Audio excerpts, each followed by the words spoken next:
Pride and Prejudice by Jane Austen, Chapter 26.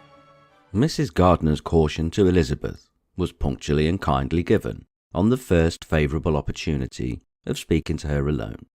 After honestly telling her what she thought, she thus went on: "You are too sensible a girl, Lizzie, to fall in love merely because you are warned against it, and therefore I am not afraid of speaking openly. Seriously, I would have you be on your guard. Do not involve yourself, or endeavour to involve him, in an affection which the want of fortune would make so very imprudent. I have nothing to say against him.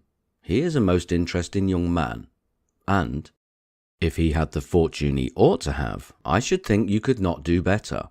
But, as it is, you must not let your fancy run away with you. You have sense, and we all expect you to use it. Your father would depend on your resolution and good conduct, I am sure. You must not disappoint your father." "My dear aunt, this is being serious indeed." "Yes, and I hope to engage you to be serious likewise." "Well then, you need not be under any alarm. I will take care of myself and of Mr. Wickham too. He shall not be in love with me, if I can prevent it." "Elizabeth, you are not serious now." "I beg your pardon, I will try again. At present I am not in love with Mr. Wickham. No, I certainly am not. But he is, beyond all comparison, the most agreeable man I ever saw, and if he becomes really attached to me, I believe it will be better that he should not. I see the imprudence of it. Oh, that abominable Mr. Darcy! My father's opinion of me does me the greatest honour, and I should be miserable to forfeit it. My father, however, is partial to Mr. Wickham. In short, my dear aunt, I should be very sorry to be the means of making any of you unhappy.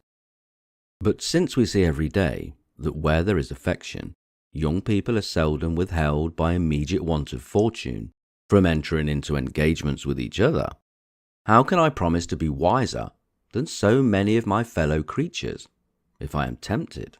Or how am I even to know that it would be wisdom to resist? All that I can promise you, therefore, is not to be in a hurry. I will not be in a hurry to believe myself his first object. When I am in company with him, I will not be wishing. In short, I will do my best." "Perhaps it will be as well if you discourage his coming here so very often. At least you should not remind your mother of inviting him." "As I did the other day," said Elizabeth, with a conscious smile. "Very true. It will be wise in me to refrain from that. But do not imagine that he is always here so often. It is on your account that he has been so frequently invited this week. You know my mother's ideas as to the necessity of constant company for her friends. But really, and upon my honour, I will try to do what I think to be wisest.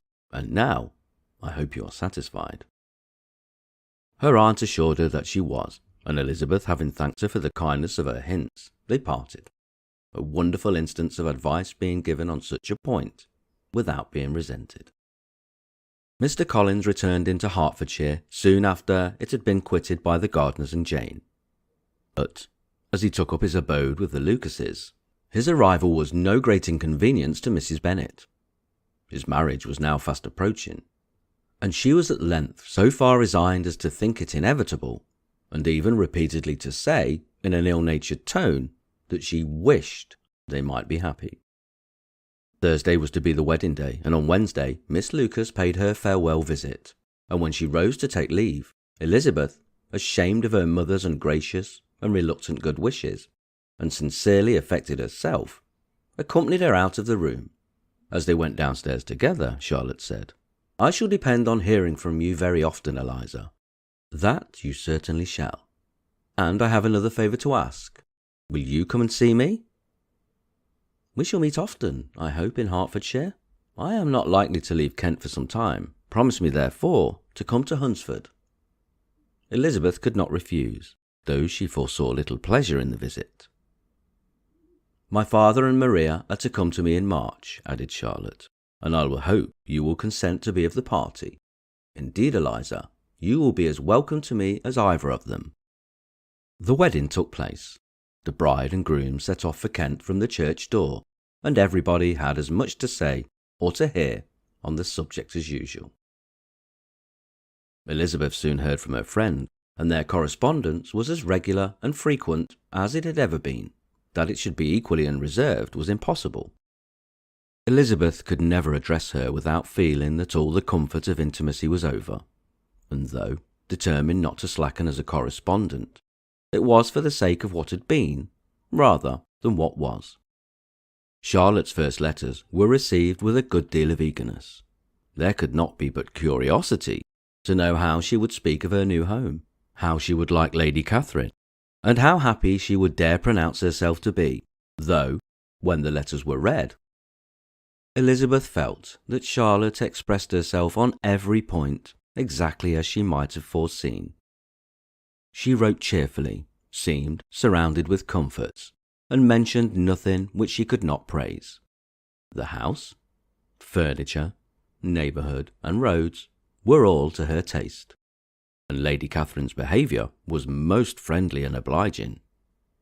It was Mr. Collins's picture of Hunsford and Rosings rationally softened, and Elizabeth perceived that she must wait for her own visit there to know the rest. Jane had already written a few lines to her sister to announce their safe arrival in London, and then she wrote again. Elizabeth hoped it would be in her power to say something of the Bingleys.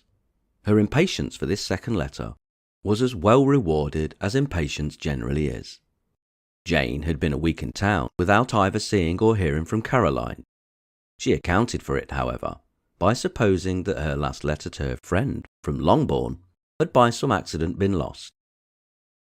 "My aunt," she continued, "is going tomorrow into that part of the town, and I shall take the opportunity of calling in Grosvenor Street." She wrote again when the visit was paid, and she had seen Miss Bingley. "I did not think Caroline in spirits," were her words, "but she was very glad to see me, and reproached me for giving her no notice of my coming to London. I was right, therefore. My last letter had never reached her. I inquired after their brother, of course. He was well, but so much engaged with Mr. Darcy that they scarcely ever saw him. I found that Miss Darcy was expected to dinner. I wish I could see her. My visit was not long, as Caroline and Mrs. Hurst were going out. I dare say I shall soon see them here." Elizabeth shook her head over this letter. It convinced her that accident only could discover to Mr. Bingley her sister's being in town. 4 weeks passed away, and Jane saw nothing of him. She endeavoured to persuade herself that she did not regret it, but she could no longer be blind to Miss Bingley's inattention. After waiting at home every morning for a fortnight, and inventing every evening a fresh excuse for her, the visitor did at last appear. But the shortness of her stay, and yet more, the alteration of her manner, would allow Jane to deceive herself no longer. The letter which she wrote on this occasion to her sister will prove what she felt. "My dearest Lizzie will, I am sure, be incapable of triumphing in her better judgment, at my expense, when I confess myself to have been entirely deceived in Miss Bingley's regard for me.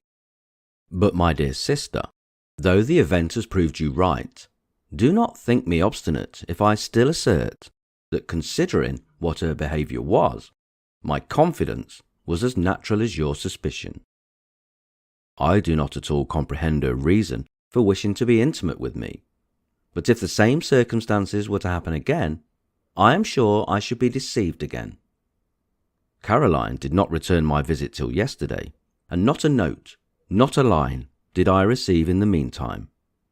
When she did come, it was very evident that she had no pleasure in it.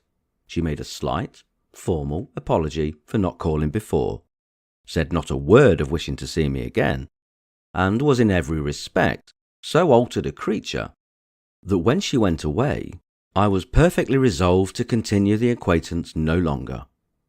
I pity, though I cannot help blaming her. She was very wrong in singling me out as she did. I can safely say that every advance to intimacy began on her side. But I pity her, because she must feel that she has been acting wrong, and because I am very sure that anxiety for her brother is the cause of it, I need not explain myself farther. And though we know this anxiety to be quite needless, yet if she feels it, it will easily account for her behaviour to me, and so deservedly dear, as he is to his sister, whatever anxiety she may feel on his behalf is natural and amiable. I cannot but wonder, however, at her having any such fears now, because if he had at all cared about me, we must have met long, long ago. He knows of my being in town, I am certain, from something she said herself, and yet it should seem by her manner of talking as if she wanted to persuade herself that he is really partial to Miss Darcy. I cannot understand it. If I were not afraid of judging harshly, I should be almost tempted to say that there is a strong appearance of duplicity in all of this. But I will endeavour to banish every painful thought, and think only of what will make me happy, your affection, and the invariable kindness of my dear uncle and aunt. Let me hear from you very soon. Miss Bingley said something of his never returning to Netherfield again, of giving up the house, but not with any certainty. We had better not mention it. I am extremely glad that you have such pleasant accounts from our friends at Hunsford. Pray go to see them, with Sir William and Maria. I am sure you will be very comfortable there. Yours. This letter gave Elizabeth some pain, but her spirits returned as she considered that Jane would no longer be duped, by her sister at least. All expectation from the brother was now absolutely over. She would not even wish for any renewal of his attentions.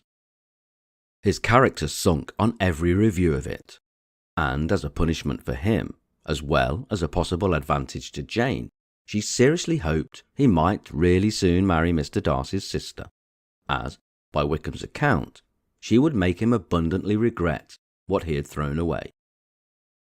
Mrs. Gardiner about this time reminded Elizabeth of her promise concerning that gentleman, and required information, and Elizabeth had such to send as might rather give contentment to her aunt than to herself. His apparent partiality had subsided. His attentions were over. He was the admirer of someone else. Elizabeth was watchful enough to see it all, but she could see it and write of it without material pain. Her heart had been slightly touched, and her vanity was satisfied with believing that she would have been his only choice, had fortune permitted it. The sudden acquisition of £10,000 was the most remarkable charm of the young lady, to whom he was now rendering himself agreeable. But Elizabeth, less clear-sighted perhaps in his case than in Charlotte's, did not quarrel with him for his wish of independence. Nothing, on the contrary, could be more natural, and while able to suppose that it cost him a few struggles to relinquish her, she was ready to allow it a wise and desirable measure for both, and could very sincerely wish him happy. All this was acknowledged to Mrs. Gardiner, and after relating the circumstances, she thus went on: "I am now convinced, my dear aunt, that I have never been much in love, for had I really experienced that pure and elevating passion, I should at present detest his very name, and wish him all manner of evil. But my feelings are not only cordial towards him, they are even impartial towards Miss King. I cannot find out that I hate her at all, or that I am in the least unwilling to think her a very good sort of girl. There can be no love in all this. My watchfulness has been effectual, and though I should certainly be a more interesting object to all my acquaintance, were I distractedly in love with him, I cannot say that I regret my comparative insignificance. Importance may sometimes be purchased too dearly. Kitty and Lydia take his defection much more to heart than I do. They are young in the ways of the world, and not yet open to the mortifying conviction that handsome young men must have something to live on, as well as the plain.